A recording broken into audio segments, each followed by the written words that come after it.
이부림, 돈다방 미쓰리 11월 8일 화요일 방송 시작하겠습니다. 이번 주 국내 증권사 애널리스트들은 코스피 2400포인트 어려울 것이다 라는 전망을 내놓았습니다.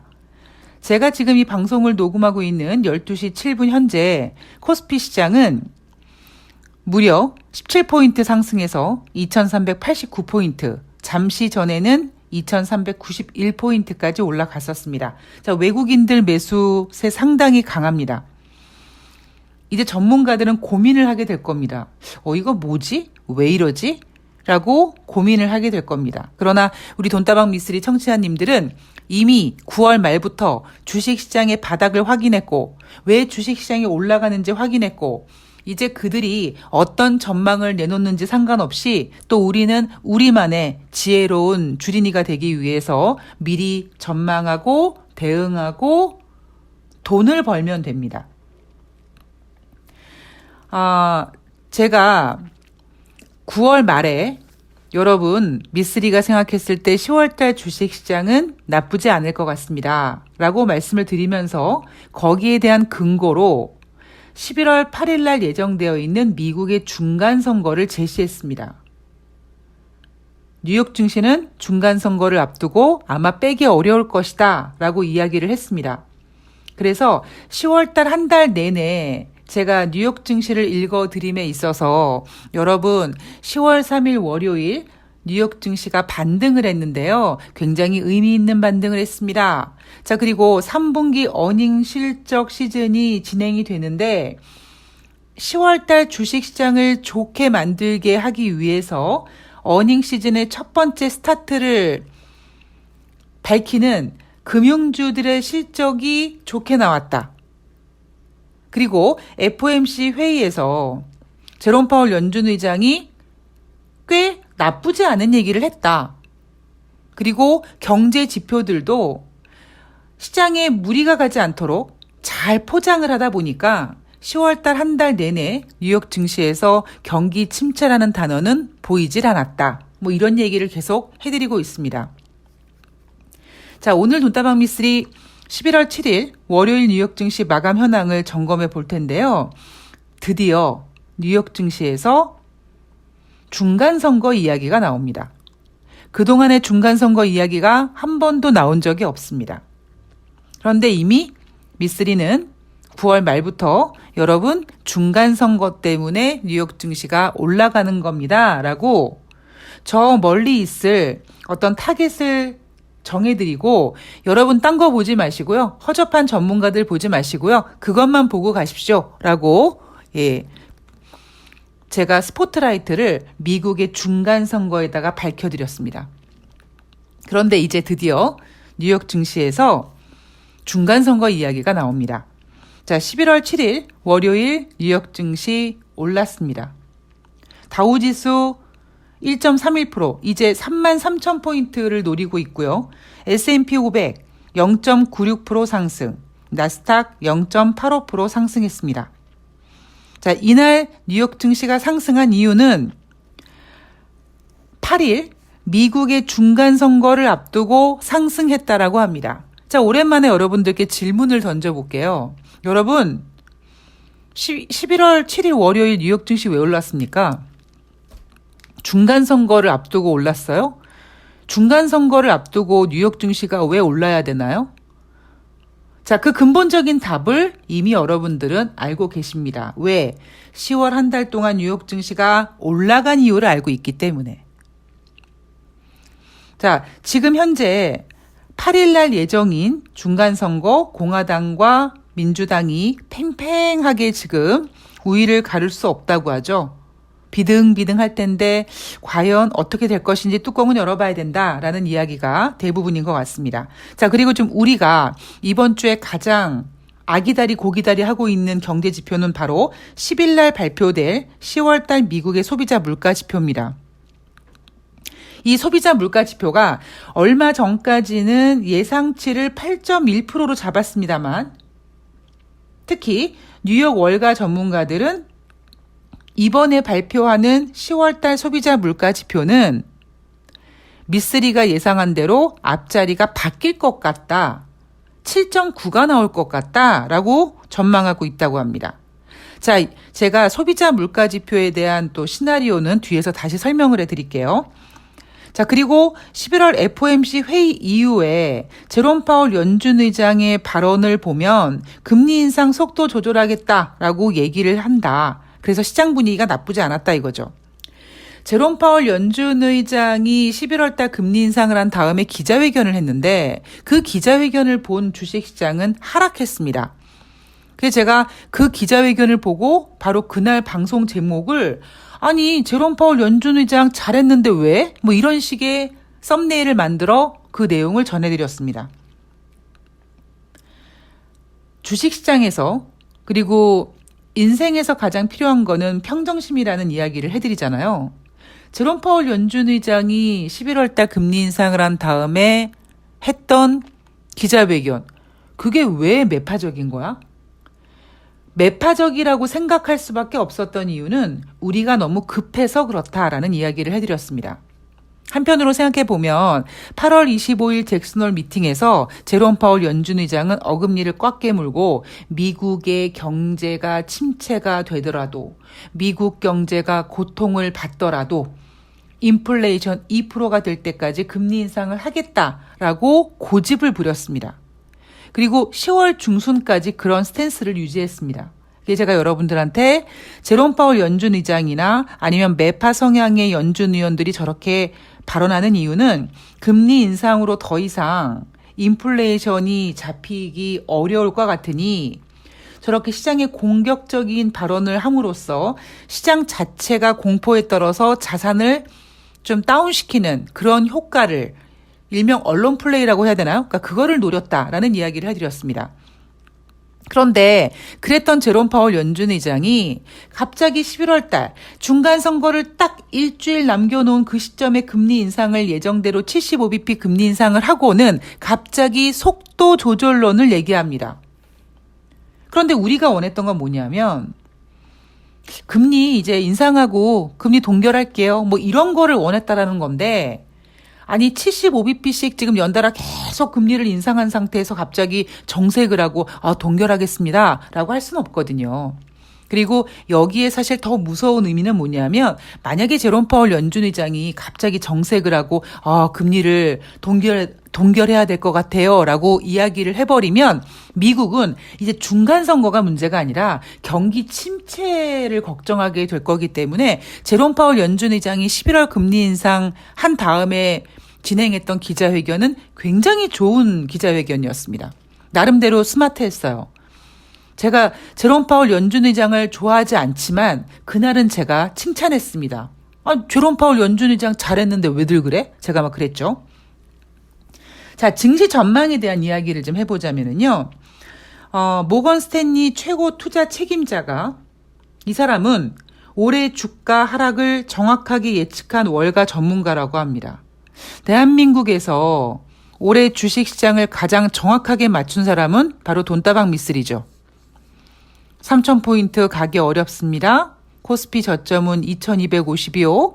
윤석열 리스크 때문에 2250을 깰 수는 있지만 미쓰리가 좋아하는 2000포인트는 윤석열이가 감히 깨지 못한다. 뭐 이런 시나리오를 적어드렸고 9월달 말에 이제 어느 정도 물갈이가 된 것 같다. 10월달 주식시장 좋을 것 같다. 중간선거가 있다. 매수해봐도 괜찮다. 뭐 이런 이야기 해드렸고요. 그리고 신기하게 제가 그 얘기를 한 다음 날부터 외국인들이 대한민국 주식시장을 사들이고 있습니다. 자, 여기에 뭐 펀드도 만들고 제가 주식시장의 어떤 그 생태를 제가 계속 지금 방송에서 언급을 해드리고 있는데 여러분들께서 잘 이해하고 계시리라 믿습니다. 만약에 여러분 이해가 안 가신다 그러면 언제든지 질문을 댓글에 올려주시면 됩니다. 여러분들이 모르는 건요 당연한 거예요. 그러니까 저는 예전에 어떤 생각을 했었냐면 저는 그냥 하루 종일 컴퓨터 앞에서 주식을 보는 사람이잖아요. 그런데 제가 예를 들면 처음에 제가 이렇게 종목을 카톡으로 보내주고 이런 그 프로그램을 진행했을 때 카톡 확인은 분명히 하셨는데 주문이 바로 안 나가시는 거에 대해서 솔직히 저는 이해를 못했습니다. 좀 답답했죠. 왜? 주식은 타이밍이거든요. 저는 한 번도 제가 경험해보지 못했던 거다 보니까 처음에는 아니 왜 이렇게 주문이 느리시지? 라고 생각을 했는데 나중에 시간이 흘러가다 보니까 그분들은 운전 중일 수도 있고 뭐 회의 중일 수도 있고 업무 중일 수도 있고 본업이 주식 투자가 아니다 보니까 뭐 모바일로 접속을 하든 컴퓨터로 접속을 하든 분명히 시간차가 발생이 된다라는 건데 제가 그거를 몰랐습니다. 왜냐하면 제가 한 번도 경험해보지 못했으니까. 그래서 여러분들이 지금 주식시장에 대해서 모르는 거는요, 너무 당연한 거예요. 여러분들이 제가 얘기해드리는 거에 대해서, 아, 나는 오늘 미쓰리가 얘기한 거 100%다 이해했어?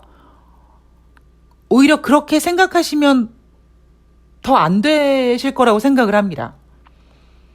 그냥 꾸준히 들으시면 미쓰리가 얘기한 부분이 이런 부분이었구나. 우리가 왜 지혜로운 사람들은 책을 읽고 그리고 경험을 해서 내 걸 만든다고 하지 않습니까? 그런데 바보들은 꼭 먼저 경험을 한다고 하죠. 그럼 여러분들은 그 예전에 그 출판사에서 저한테 책을 쓰라는 제의가 들어왔는데 제가 거부했습니다. 왜냐하면 제가 여러분 책을 쓴다고 그 도움이 될까요? 전 전혀 도움이 된다고 생각하지 않습니다.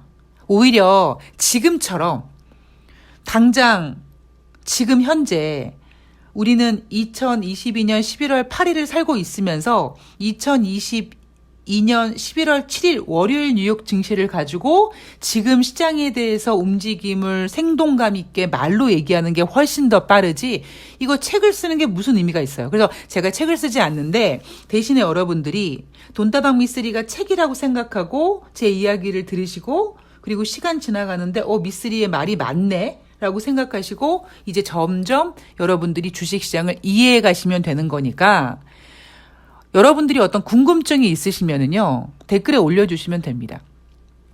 아니면 나 너무 이렇게 샤이한 사람이어서 이렇게 댓글 같은 거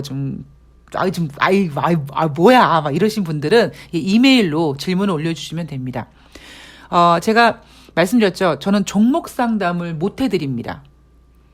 왜냐하면 종목 상담을 함부로 하는 거는요, 굉장히 위험한 거예요. 왜 증권방송 보면 이 주식하시는 분들, 주린이 분들이 전화해서 거기 전문가라고 나와서 앉아있는 사람한테 종목 상담하죠? 앵커가, 네, 시청자님, 어떤 종목을 상담해 드릴까요? 그럼 뭐 어떤 종목, 뭐 평균 단가가 얼마고 이런 얘기 하면 그 아주 하찮은 정보를 받은 증권 전문가는 바로 그 자리에서 HTS 프로그램 두들기면서 뉴스 기사 찾고 차트 봅니다. 그렇게 해서 진단할 수 있는 종목 상담이면은요, 여러분들 다 떼돈 벌었죠. 주식은 그런 게 아니거든요. 그래서 주식이라는 거는 항상 말씀드리지만 정말 섬세하고 정말 예술 같고 굉장히 예민하고 그리고 자세하게 다뤄야 되는 겁니다. 그래서 진짜 종목 상담을 원하시면 그냥 뭐 종목 상담이라고 표현하기보다 오히려 그 계좌 컨설팅이라는 단어가 훨씬 어울리죠. 잔고를 보고 이제 상담을 하는 거예요. 이 종목을 왜 샀는지 그리고 딱 보면 이제 대략 언제 샀는지 나오는데 이제 거기에 대한 어떤 그 예수금, 어떤 이 주식 자금이 어떤 자금인지부터 시작해서 그분의 어떤 투자 철학과 투자 마인드에 대한 상담을 거치고 그 상담을 통해서 계좌를 컨설팅해서 이건 진짜 아닌 것 같다라고 하면 과감하게 손절하고 갈 수 있는 녀석들 같은 경우는 또 그런 녀석을 또 물타기해서 이렇게 해야 됩니다라는 과정이 있어야 됩니다. 그래서 제가 종목 상담을 못 해드리기 때문에 종목 상담을 제외한 여러분들이 주식시장에서 궁금해하시는 거 있잖아요. 그리고 이런 질문 사절입니다. 뭐 미쓰리 ETF 이런 건 어때요? 이런 질문 별로 좋아하지 않습니다. 예. 여러분들이 궁금한 거는 질문으로 올려주시고요. 자, 어쨌든 모건 스탠리 최고 투자 책임자가 올해 주식시장 하락할 거라고 정확히 맞춘 월가 전문가라고 하죠. 그 사람이 중간 선거 기점으로 미국 증시가 최대 10% 이상 랠리를 이어갈 것이라고 제시했다고 합니다. 자, 지금까지 주식시장이 하락할 거라는 거는 이 사람과 저와 의견이 같았죠. 이 사람은 이 사람은 지금 중간 선거를 기점으로 10% 올라갈 거라고 보고 있는 거고, 제 생각을 말씀드리면 저는 이미 중간 선거 전에 정치가 묻었기 때문에 이미 중간 선거 이런 분위기가 주식시장에 반영이 됐다라고 생각을 합니다. 그래서 제가 여러분들한테 여러분 11월 달 주식시장은요, 미쓰리가 생각했을 때는 전강 후 약입니다라고 말씀을 드리고 있죠. 자, 오늘 11월 8일 화요일이니까요. 이번 주 금요일 정도까지가 이제 어느 정도 중간 정도 되는 거죠. 그랬을 때 중간 선거가 끝난다면 저는 개인적으로 중간 선거에 대한 이슈는 이제 주식시장이 심심해할 거라고 생각을 하고요. 그 다음에 나올 소비자 물가지표 같은 경우에는 여러 가지 시나리오를 그려봐야 됩니다. 자, 그런데 그 얘기는 제가 다시 뒤에서 해드릴게요. 지금은 이 전문가들이 시장을 어떻게 보는지에 대한 이야기를 하고 있으니까. 자, 모건 스탠리에서는 그렇게 예상을 하고 있고요. UBS에서는 뭐라고 얘기하고 있냐면, 뉴욕 증시가 반등 분위기를 이어가려고 애를 쓰고 있지만 진바닥은 내년에 올 것이다. 아직은 좀 바닥을 찍었다. 뭐 이렇게 얘기하기가 어렵다라고 얘기하고 있고요. 미국 경제가 연준의 급격한 통화 긴축의 영향을 완전히 받은 것은 아니다라고 얘기하고 있습니다. 저는 개인적으로 잠시 전에 모건 스탠리 최고 투자 책임자 있잖아요. 올해 주식 하락을 정확하게 예측한 전문가, 죄송하지만 저보다 실력이 없다고 생각합니다. 왜냐하면 이미 저는 2018년도 말에 세상의 모든 전문가가 2019년 금리를 인상한다고 했을 때 제가 유일하게 2019년 미국이 금리를 인하할 거라고 했거든요.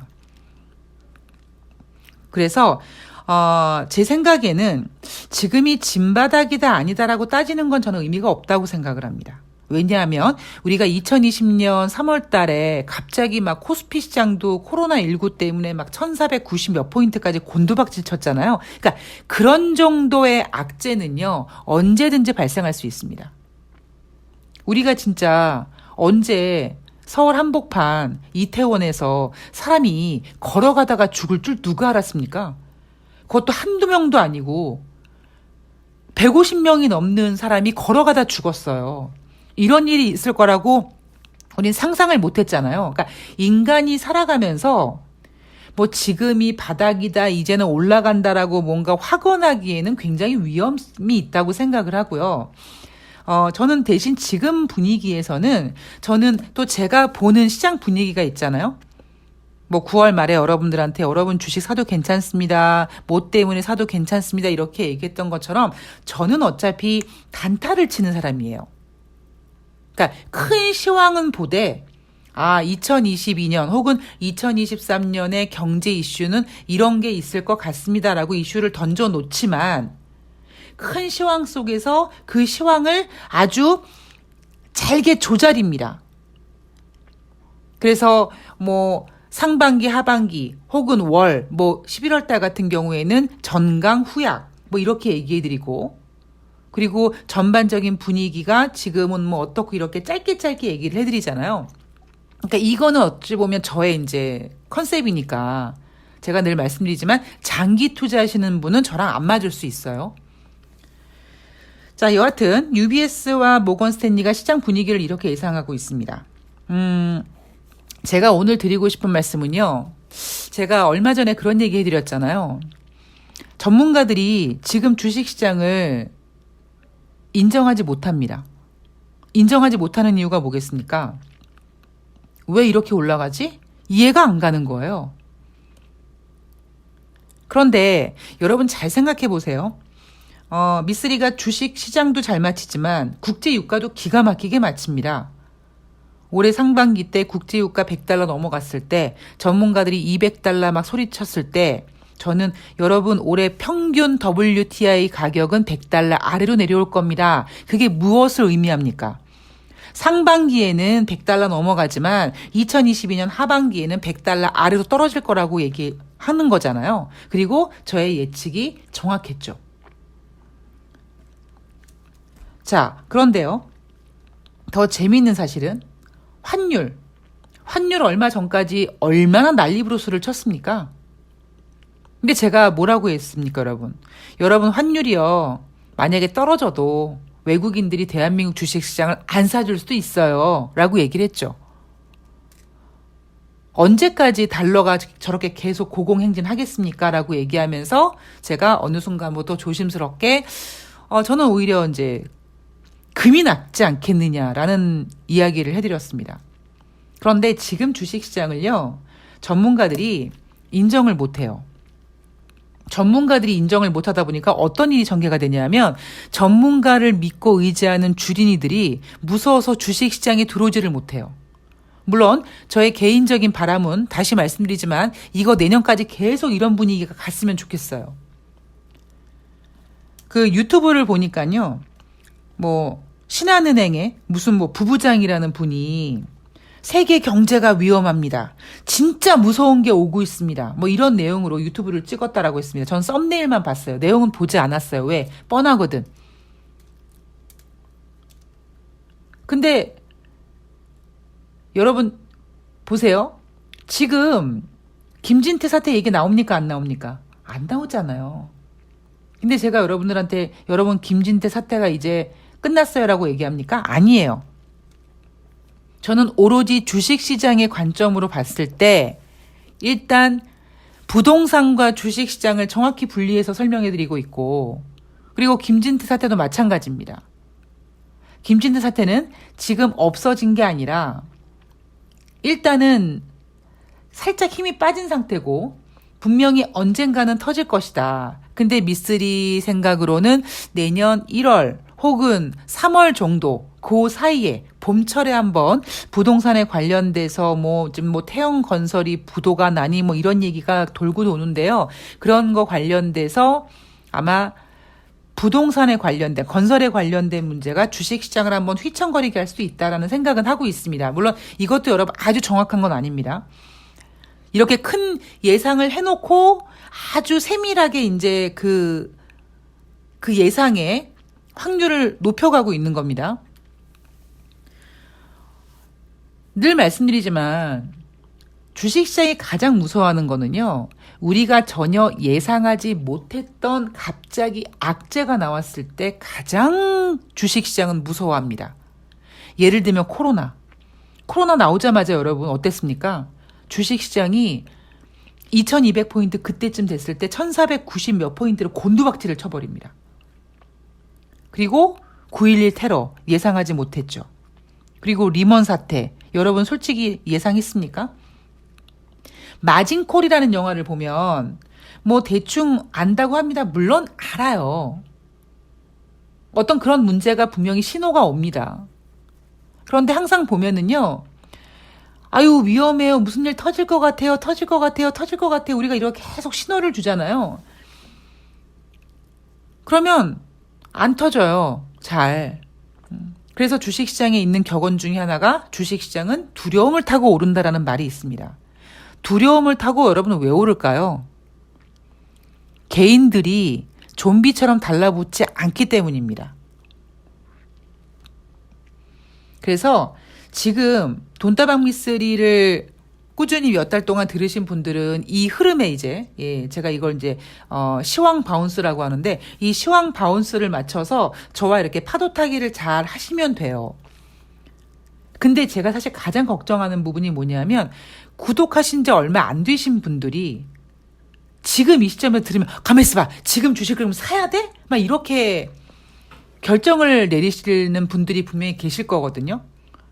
돈다방 미쓰리는 그러니까 제가 생각하는 경제는 점이 아니라 선이기 때문에 꾸준히 오래 들으셔야 되고 꾸준히 오래 들으시면서 계속 반복해서 되풀이되면서 어려운 책도 100번 읽으면 이해가 간다는 방식으로 여러분들께서 이 주식시장을 이해를 하셔야 되거든요. 자, 이제는 CPI, 소비자 물가지표에 대한 이야기를 해야 되는데요. 여러분, 제가 아무리 미쓰리가 시황을 잘 맞춘다고 해도 인간입니다. 그죠?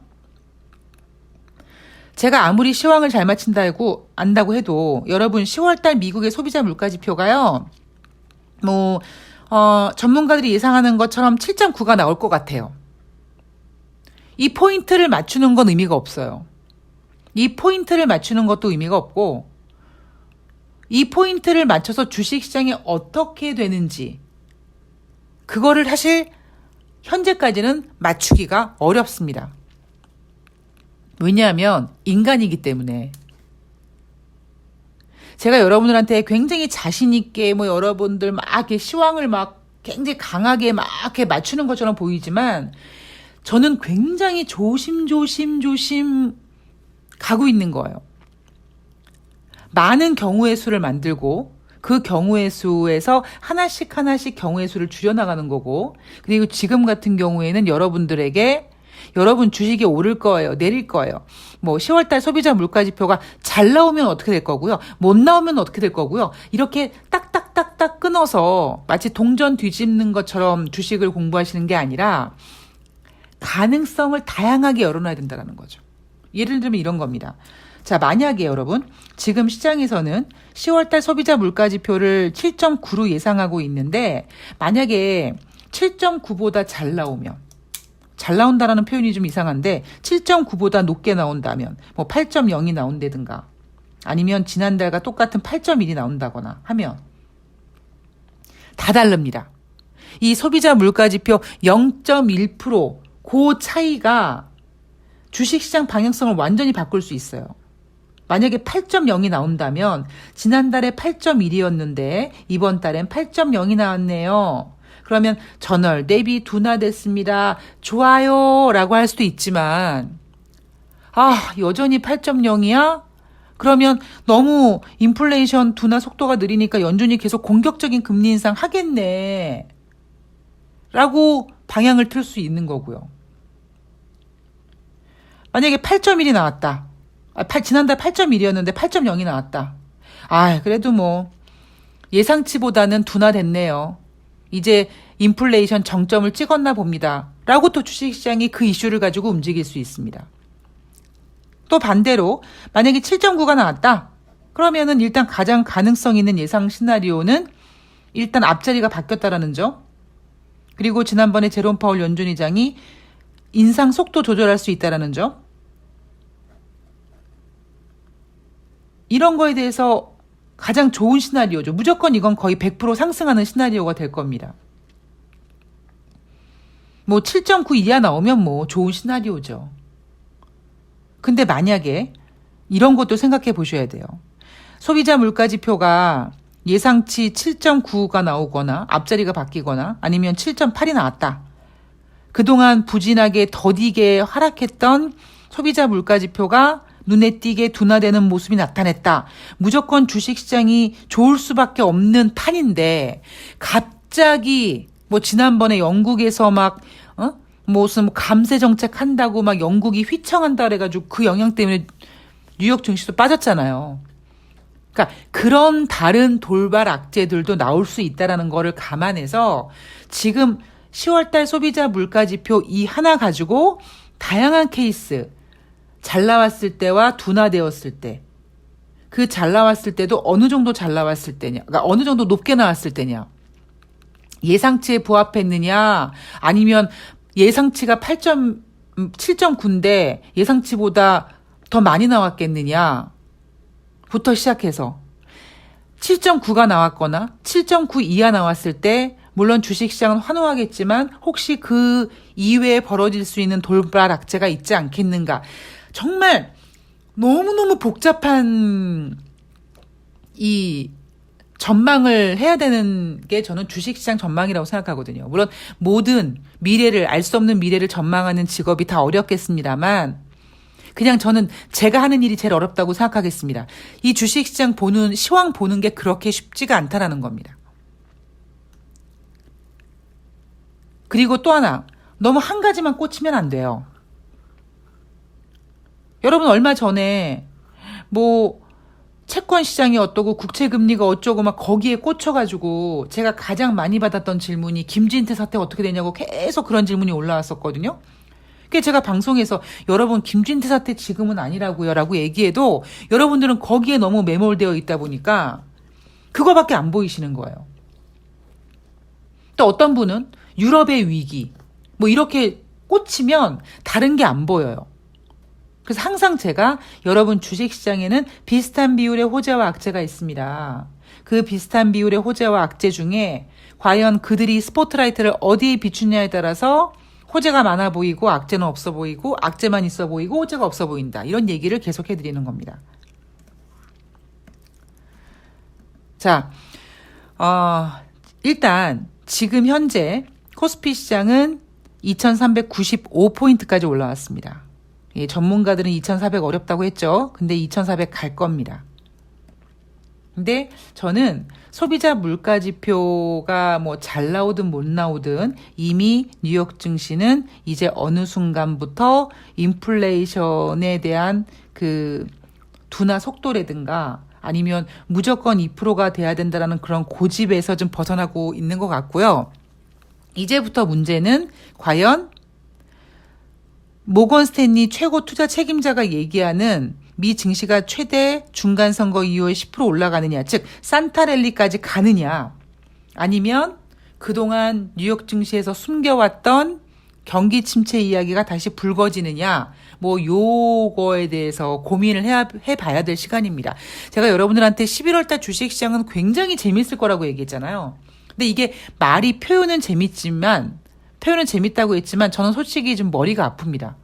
왜냐하면 10월달은 굉장히 심플했거든요.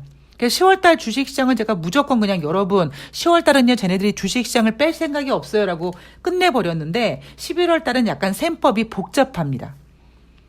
그래서 매일매일 집중해야 되고요. 예, 순간순간 집중해야 되고 계속 정말 아주 정말 초를 다투는 그런 움직임을 계속 좀 보고 있습니다. 뭐 앞으로도 제가